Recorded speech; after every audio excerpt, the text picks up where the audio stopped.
Welcome to my channel. নতুন syllabus অনুযায়ী class 11-এর প্রথম সেমিস্টার শিক্ষাবিজ্ঞানের প্রথম অধ্যায়ের খুব গুরুত্বপূর্ণ 35টি প্রশ্ন ও তার উত্তর তোমরা এই ভিডিওতে পেয়ে যাবে। এসো আরম্ভ করি।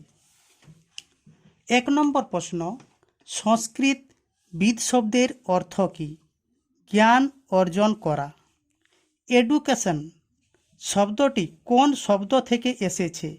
এডুকেয়ার। এডুকেয়ার শব্দটির অর্থ কী?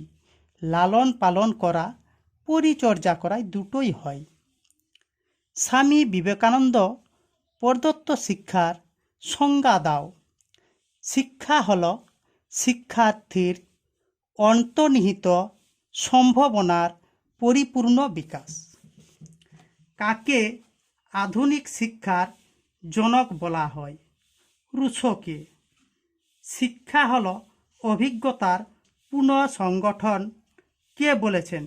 ডিউই। শিক্ষা হল একটি জীবনব্যাপী প্রক্রিয়া, কে বলেছেন?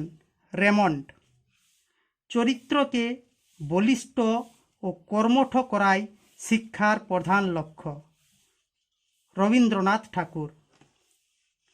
শিক্ষায় সজীব উপাদানগুলি কি কি? শিক্ষক ও শিক্ষার্থী। চরিত্র গঠনেই শিক্ষার চরম আদর্শ, কে বলেছেন? হারবার্ট। সামাজিক চুক্তি নীতির প্রবক্তা কে? হেগেল। জীবনব্যাপী শিক্ষা হল প্রথাগত শিক্ষা এবং প্রথা বহির্ভূত শিক্ষা। ইমেল গ্রন্থের লেখক কে? রুসো। কোন সংস্থাকে সমাজের ক্ষুদ্র সংস্করণ বলা হয়?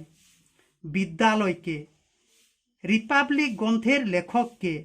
Plato.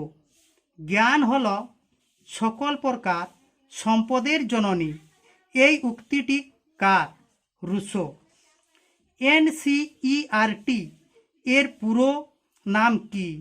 National council of educational research and training. জীবনব্যাপী শিক্ষা কখন থেকে শুরু হয়? জন্মাবার পর থেকে। শিক্ষা একটি দ্বিমুখী প্রক্রিয়া, উক্তিটি কার? অ্যাডামসের।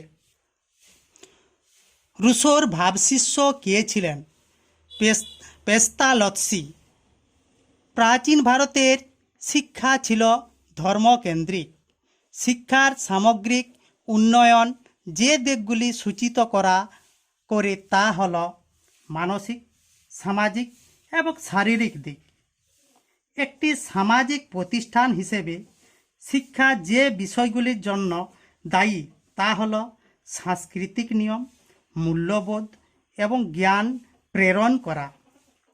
আধুনিক অর্থে শিক্ষা কোথায় হয়? বিভিন্ন শিক্ষা প্রতিষ্ঠানে। শিক্ষার পরিধির মধ্যে কারিকুলাম এবং সিলেবাসে কি অন্তর্ভুক্ত করা হয়েছে?